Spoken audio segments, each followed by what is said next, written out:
शब बारात के क्या माने? बारात के माने हैं निजात के, छुटकारा के, खलासी के। और 15वीं शाबान की रात को शब बारात कहा जाता है। अमूमन हमारे मुल्कों में, बर्रे सगीर, हिंद पाक और बांग्लादेश में 15वीं शाबान की रात को शब बारात कहा जाता है। जैसा कि मैंने अभी बताया कि बारात के माने नजात के हैं, छुटकारे के हैं। तो आज की रात में दर हकीकत अल्लाह तबारक व तआला की तरफ से लोगों को नजात मिलती है, छुटकारा मिलता है, खलासी मिलती है उनके गुनाहों से, गुनाहों के अजाब से, जहन्नम से। इसी मुनासबत से इस रात को इन इलाकों के लोग शब बारात कहते हैं। लैलतुन निस्फ़ मिन शाबान का जो लफ्ज अहादीस में आया है, यानी 14वीं और 15वीं शाबान के दरमियानी रात। आज हम उसी रात का जिक्र करने जा रहे हैं। फारसी का एक शेर मुझे याद आ रहा है। कहा गया है कि रहमत हक बहा नमी जोयद, रहमत हक बहा नमी जोयद, रहमत हक बहा नमी जोयद। यानी बंदों को माफ करने, उन्हें अता करने और उन्हें नवाजने के लिए अल्लाह कसरत व बहुतात नहीं बल्कि बहाने और हीले ढूंढता है। अल्लाह तबारक व तआला को बहाने चाहिए, हीले चाहिए। वो हीले ढूंढकर, बहाने ढूंढकर अपने करम के सदके, अपने रहम के सदके लोगों को, अपने बंदों को माफ करता है। और अल्लाह तबारक व तआला की इसी सिफत रहमत, इसी करम की वजह से अल्लाह तबारक व तआला ने कुछ अय्याम को, कुछ मकामात को, कुछ औकात को मखसूस कर रखा है जिनमें अपने बंदों पर खुसूसी नवाजिश फरमाता है, करम फरमाता है। मसलन हम नमाज पढ़ते हैं तो नमाज पढ़ना बहरहाल अल्लाह तबारक व तआला की इबादत है। लेकिन यही नमाज जब रमजान में पढ़ी जाती है, रमजान के महीने में पढ़ी जाती है, तो अल्लाह तबारक व तआला खुसूसी सवाब से नवाजते हैं। यही नमाज जब मस्जिद हराम में पढ़ी जाती है, मस्जिद नबवी में पढ़ी जाती है, तो अल्लाह तबारक व तआला उसके लिए मखसूस सवाब से नवाजते हैं। सवाबों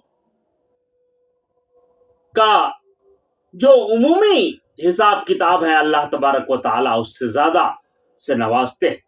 और इसी सिलसिले की ये रात भी है जिसमें अल्लाह तबारक व तआला की खुसूसी नवाजिश होती है। सवाल यहां ये उठता है कि इस रात की क्या हकीकत है, इस रात की क्या फजीलत है, और इस रात में किस तरह की इबादतें करनी चाहिए। मुसलमान इस रात में जो इबादतें करते हैं उनकी क्या हैसियत है।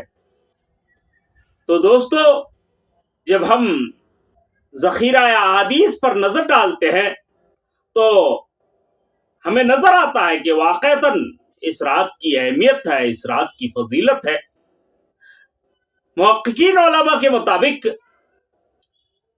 तकरीबन 17 सहाबाए किराम से इस रात की फजीलत के सिलसिले में रिवायात वारिद हैं, जिनमें से चंद एक रिवायात ज़ईफ भी हैं सनदन, मगर इस सिलसिले की दीगर रिवायात को उलमाए किराम ने काबिले इस्तिदलाल करार दिया है और उन्हीं रिवायात की बिना पर यह रात एक फजीलत वाली रात करार पाती है। اور جب یہ رات فضیلت والی رات ہے تو اس کو غنیمت سمجھنا چاہیے اور اس رات میں عبادات کا اہتمام کرنا چاہیے۔ اب رہا یہ سوال کہ کس طرح کی عبادات کرنی چاہیے، ان عبادات میں کیا کرنا چاہیے اور کیا نہیں کرنا چاہیے، تو اس سلسلے میں عرض ہے کہ کسی مخصوص عبادت کی پابندی نہیں۔ آپ انفرادی طور پر نوافل پڑھ سکتے ہیں، قرآن کریم کی تلاوت کر سکتے ہیں، تسبیح و تحلیل کر سکتے ہیں، اللہ تبارک و تعالی کی ذکر و ورد کر سکتے ہیں اور دعاؤں کا اہتمام کر سکتے ہیں۔ تو جو چاہیں عبادت کریں، انفرادی طور پر کریں اور اس رات کو اللہ تبارک و تعالی کی یاد میں، عبادات میں، تلاوت میں، تسبیح و تحلیل میں، ذکر و ورد میں گزاریں، اس کو غنیمت سمجھیں، کیونکہ اللہ تبارک و تعالی نے، جیسا کہ میں نے ابھی عرض کیا اس فارسی شعر کے حوالے سے، کہ اللہ تبارک و تعالی اپنے بندوں کو معاف کرنے، ان کو بخشنے، ان کو نوازنے کا ہیلا اور بہانہ چاہتے ہیں، اور اس طرح کی مخصوص راتیں، مخصوص مقامات، مخصوص اوقات ہمیں اسی لیے عطا کی گئی ہیں کہ ہم ان کو غنیمت سمجھتے ہوئے ان میں اپنی بخشش کا سامان کرائیں۔ تو بہرحال اس کی قدر کرنی چاہیے اور اس رات میں اللہ تبارک و تعالی کی عبادت بہرحال کرنی چاہیے۔ ایک اور چیز جو اس سلسلے میں یہاں پر ذکر کرنا ضروری ہے وہ یہ کہ 15ویں شعبان کا روزہ، کہ 15ویں شعبان کو روزہ رکھنا چاہیے یا نہیں۔ تو علماء نے فرمایا ہے کہ پورے ذخیرہ حدیث میں اس سلسلے کی صرف ایک روایت آئی ہے، یعنی 15ویں شعبان میں خاص طور پر روزے کے سلسلے میں ایک حدیث آئی ہے اور وہ حدیث سندن ضعیف ہے۔ اس لیے جو شعبان کی عمومی فضیلت ہے، شعبان کے روزوں کی، اس فضیلت کے تحت یہاں اس دن اگر کوئی روزہ رکھنا چاہے تو وہ روزہ رکھے، خاص طور پر 15ویں شعبان کی روزے کے سلسلے میں کوئی روایت سندن قابل استناد نہیں سمجھا گیا ہے، اس سلسلے کی جو روایت ہے، جو حدیث ہے، اس کو ضعیف قرار دیا ہے علماء نے۔ تو بہرحال یہ چند باتیں تھیں شب برات کے سلسلے میں، 15ویں شعبان کی رات کے سلسلے میں جو آپ سے عرض کی گئی۔ اللہ تبارک و تعالی سے دعا ہے کہ اللہ ہمیں صحیح فکر و عمل کی توفیق سے نوازے، ہماری نیکیوں کو قبول فرمائے اور ہمارے گناہوں کو معاف فرمائے، گناہوں سے ہماری حفاظت فرمائے۔ وآخر دعوانا ان الحمد للہ رب العالمین۔